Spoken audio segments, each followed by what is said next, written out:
Bab 26 tahun berlalu. Langkah kaki Tristan berdentam keras saat memasuki base camp tempat gengnya biasa berkumpul. Tatapan matanya tajam memburu, dipenuhi kilat amarah yang siap meledak. Di dalam ruangan, tampak Andre dan Indra sedang asyik mengobrol santai bersama Bella. Tanpa peringatan, Tristan melesat maju. Dengan gerakan cepat, kedua tangannya mencengkeram kuat kerak kemeja Andre dan Indra sekaligus, memaksa kedua pria itu berdiri dengan wajah tegang. "Dasar bedebah lo berdua, kalian sudah bosan hidup, hah?" geram Tristan dengan rahang mengeras. Baf! Baf! Dua pukulan mentah mendarat telak di wajah Andre dan Indra secara bergantian. Tubuh mereka terjerembab ke lantai, meringis kesakitan memegangi rahang mereka yang membiru. Melihat aksi brutal itu secara tiba-tiba, Bella berteriak histeris, menutupi mulutnya yang ternganga. "Hentikan, Tristan. Kau bisa membunuh mereka berdua. Sebenarnya kalian ada masalah apa?" "Diam lo, Bel," bentak Tristan, menunjuk wajah Bella dengan telunjuknya yang gemetar karena amarah. "Kau dan kedua cecunguk ini sama saja.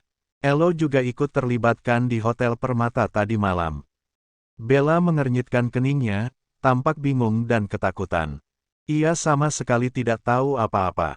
Semalam, saat pesta Halloween meriah di dekat kampus, Bella justru sibuk mencari keberadaan Tristan yang tiba-tiba menghilang. Bella tidak tahu bahwa malam itu, Ananda yang bekerja paruh waktu sampai larut di kafe tempat pesta berlangsung, telah dijebak. Semua ini adalah rencana busuk yang disusun rapi oleh Andre dan Indra. "Ampun, Tristan. Bukankah si itik buruk rupa itu sudah resmi jadi milik lo? Gue ngaku kalah taruhan, makanya gue.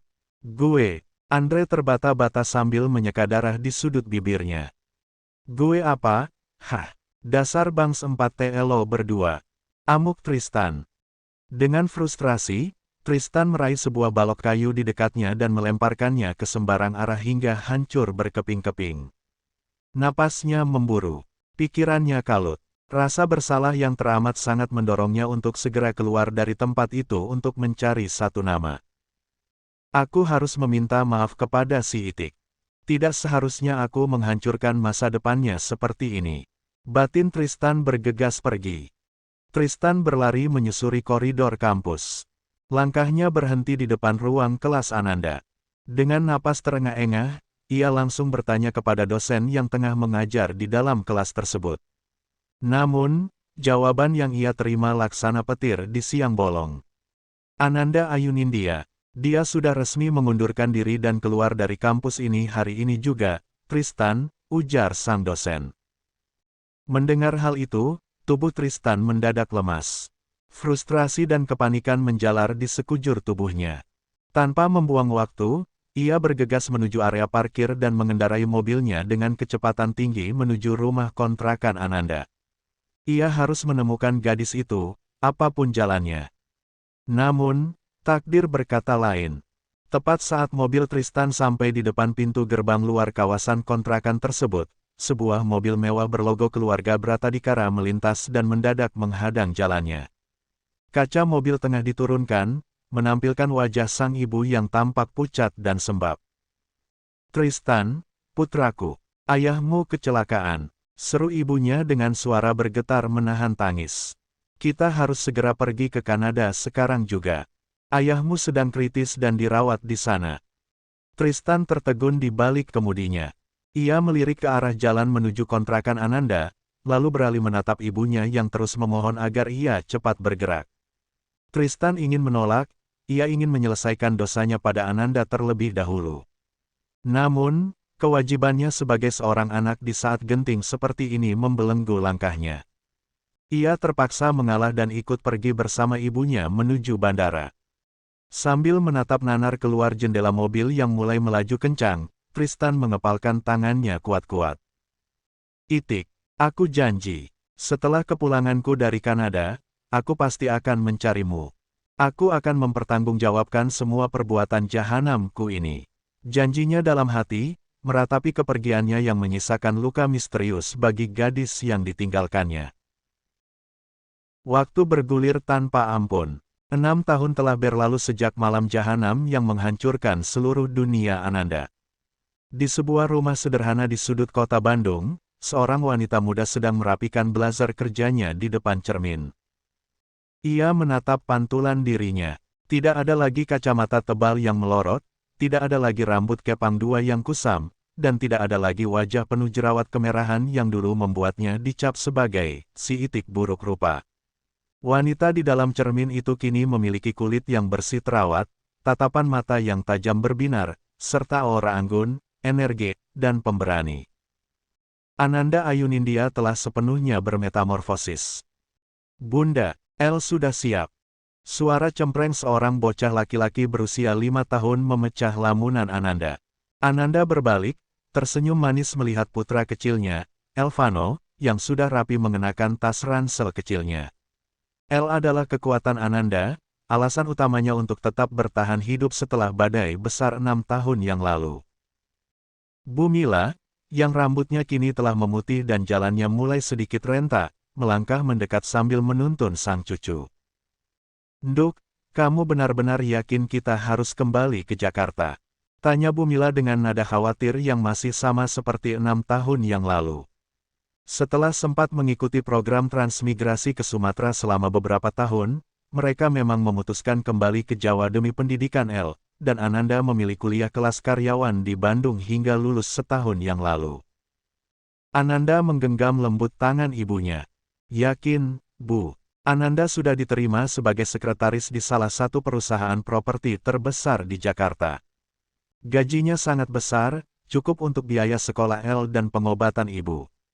Kita tidak bisa terus-menerus lari dari kota itu, Bu. Ananda yang sekarang bukan Ananda yang dulu." Bu Mila menghela napas panjang, lalu tersenyum tegar.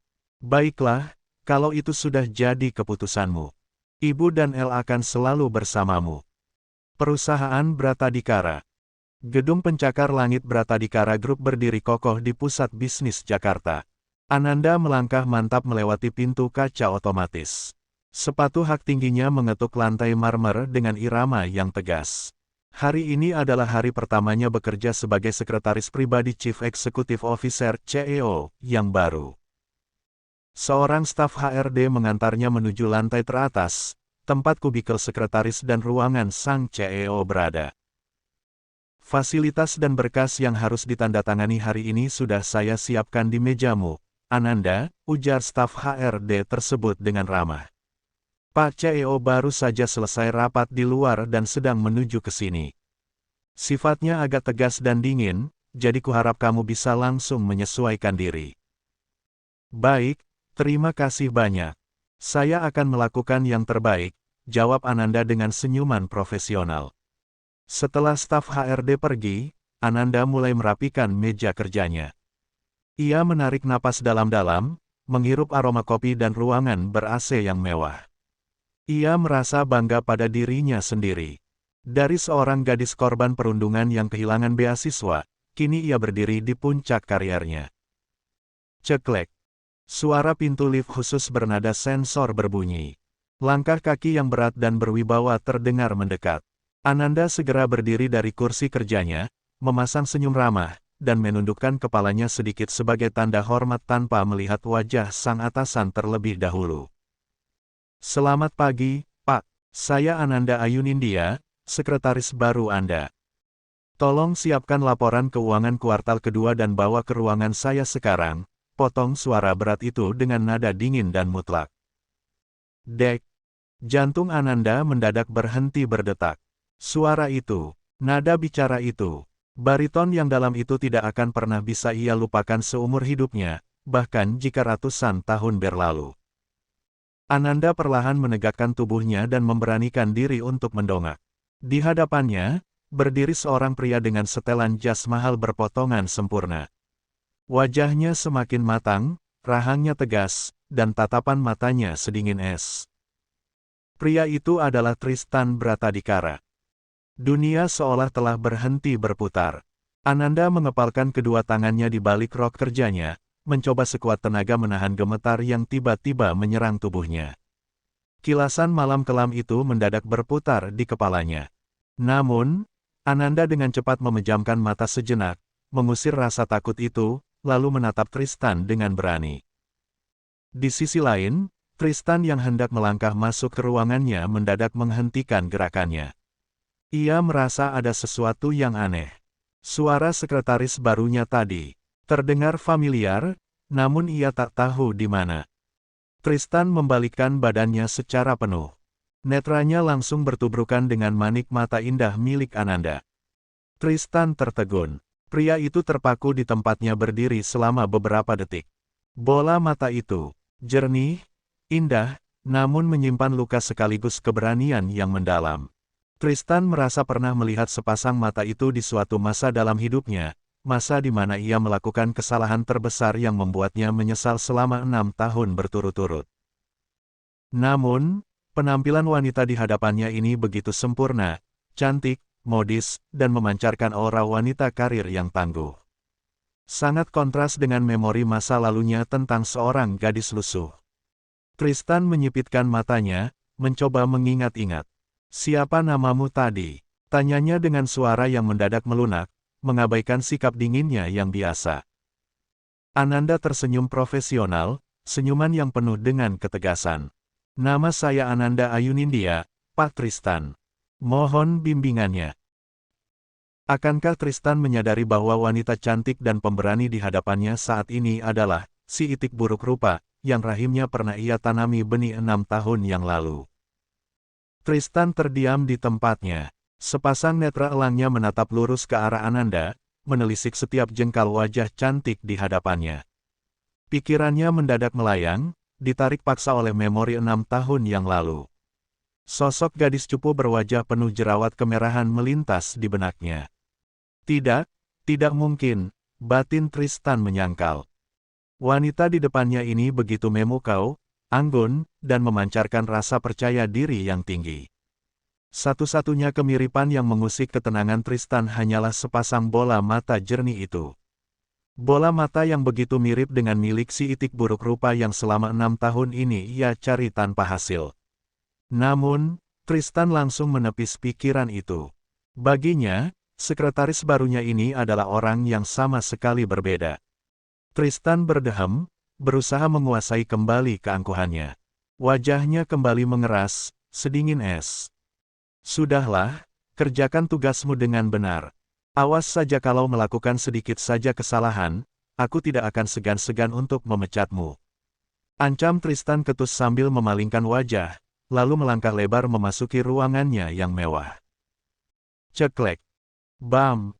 Pintu kayu jati yang kokoh itu tertutup rapat. Begitu Tristan menghilang dari pandangannya, pertahanan Ananda runtuh.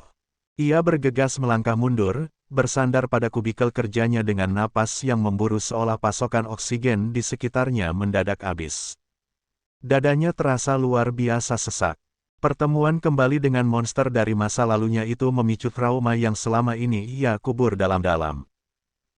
Dengan tangan gemetar, Ananda mengambil botol air mineral di atas mejanya dan meneguknya dengan cepat, mencoba menenangkan debaran jantungnya yang menggila. Kenapa takdir harus mempertemukan aku dengan dia lagi? Tidak, dia tidak boleh tahu kalau aku adalah si itik buruk rupa. Aku harus bertahan demi El dan Ibu, batin Ananda, menguatkan tekadnya. Permisi, dengan sekretaris Ananda. Sebuah suara membuyarkan lamunan Ananda. Ia menoleh dan mendapati Rizka, salah satu staf administrasi, berdiri di dekat mejanya sambil memeluk beberapa map tebal. "Iya, saya Ananda. Ada yang bisa saya bantu, Mbak?" tanya Ananda, langsung memasang wajah profesionalnya kembali. Rizka menyodorkan berkas-berkas tersebut dengan raut wajah yang tampak tegang. "Ini ada dokumen penting yang harus segera ditandatangani oleh Pak Tristan, Nanda. Sekalian, aku mau mengingatkan. Besok pagi seluruh pemimpin divisi akan mengadakan rapat bulanan." Rizka mendekat, lalu berbisik dengan nada ngeri. "Kamu harus menyiapkan mental, ya. Kalau sampai ada kesalahan sedikit saja di dalam laporan, siap-siap saja menahan tangis dan malu di depan semua orang." Pak Tristan itu tersohor sebagai pemimpin yang kejam, dingin, dan perfeksionis. Dia tidak mentoleransi kesalahan sekecil apapun. Mendengar penuturan Rizka, sudut bibir Ananda terangkat tipis, menyunggingkan senyum getir yang penuh dengan sinisme. Pria itu memang sedari dulu kejam dan tengil. Kecongakannya benar-benar membuat geram semua orang. Batin Ananda sambil mengepalkan tangannya di balik meja. Namun di hadapan Rizka, ia tetap menjaga sikapnya. Baik, Mbak Rizka. Terima kasih informasinya. Nanti dokumen penting ini akan segera saya berikan ke ruangannya Pak Tristan. Aduh, syukurlah kalau begitu. Semoga beruntung ya, Nanda, ucap Rizka tulus. Sebelum bergegas pergi, Rizka sempat menoleh ke arah pintu ruang kerjanya Tristan yang menjulang tinggi. Di dalam hayalan Rizka, dari celah pintu itu seolah keluar kepulan asap tebal berwarna hitam pekat yang siap menelan siapa saja. Sungguh aura yang menyeramkan. Setelah Rizka pergi, Ananda menatap map di tangannya. Ia menarik napas dalam-dalam, menegakkan bahunya, lalu melangkah mantap menuju pintu sarang monster tersebut. Perang batinnya baru saja dimulai. Sambil menghela napas panjang untuk menenangkan gemuruh di dadanya, Ananda melangkah mantap menuju ruang kerja utama. Ia membawa dokumen penting yang baru saja diserahkan oleh Rizka. Begitu pintu terbuka, pandangan Ananda langsung tertumpu pada seorang pria yang sedang duduk di sofa ruang depan. Pria itu adalah Kevin, asisten pribadi Tristan. Begitu melihat Ananda masuk, Kevin langsung terpaku. Tatapannya menelisik dari ujung rambut hingga ujung kaki Ananda tanpa berkedip sedikitpun. "Maaf, kamu cari siapa?" tanya Kevin, suaranya mendadak melunak dengan nada penuh pesona. "Tuan Tristannya ada," jawab Ananda datar, berusaha mengabaikan tatapan kurang nyaman dari pria di depannya. "Oh, Tuan Tristan. Dia sedang tidur di dalam," tunjuk Kevin ke arah pintu kayu megah yang tertutup rapat di sudut ruangan. Mendengar hal itu, Ananda seketika merasa kesal. Ia kembali mengepalkan tangannya kuat-kuat. Bisa-bisanya si monster tengil itu tidur di saat jam kerja. Benar-benar tidak bertanggung jawab, batinnya mendengus gusar. Melihat perubahan ekspresi Ananda, Kevin buru-buru menambahi, "Maklumlah, Tuan Tristan ini baru saja tiba dari Kanada setelah mengurus perusahaan milik Tuan Besar di sana. Setelah kondisi Tuan Besar membaik, Tuan Tristan langsung diminta untuk memimpin perusahaan yang di Jakarta." Ananda mengernyitkan keningnya, merasa heran dengan sikap asisten pribadi yang terlalu mengumbar informasi ini. "Kenapa Bapak menceritakan hal ini kepada saya?" "Karena kamu adalah sekretaris barunya, benar begitu kan?" tanya Kevin sambil mengedipkan sebelah matanya dengan genit. Melihat gelagat Kevin yang mulai tebar pesona, Ananda langsung membuang muka dengan tatapan jengah. "Baiklah kalau begitu, saya permisi kembali ke meja kerja saya, Pak." Pamit Ananda tegas, lalu berbalik dan bergegas pergi. Kevin terus memandangi punggung Ananda yang menjauh. Di matanya, bentuk tubuh dan paras wanita itu benar-benar mendekati kata sempurna. "Beh, cantik plus seksi. Yang model begini nih gue demen," gumamnya dengan senyum sumringah. "Berisik sekali sih. Kau telah mengganggu tidurku, Kevin. Kau sudah bosan hidup, hah?" Sebuah suara bariton yang berat dan serak memecah keheningan. Tristan keluar dari ruangan dalamnya dengan wajah yang masih terlihat kuyu akibat kelelahan dan sisa kantuk. Kevin tersentak kaget, bulu kuduknya meremang. Maaf Tuan, saya tidak bermaksud begitu. Barusan Sekretaris Ananda memberikan dokumen ini untuk Anda, Tuan," ucap Kevin terbata-bata sambil buru-buru menyodorkan map dari meja dan mengusap keringat dingin yang mulai muncul di keningnya. Tristan berjalan menuju kursi kebesarannya, menghempaskan tubuhnya di sana, lalu merebut dokumen tersebut dari tangan Kevin. Namun, baru beberapa detik netranya membaca lembaran di dalamnya, urat-urat di leher Tristan langsung menonjol tegang. Tatapannya berubah menjadi sangat tajam dan mengerikan. Sret! Brak! Tristan melemparkan dokumen itu ke sembarang arah hingga lembarannya berhamburan di lantai marmer.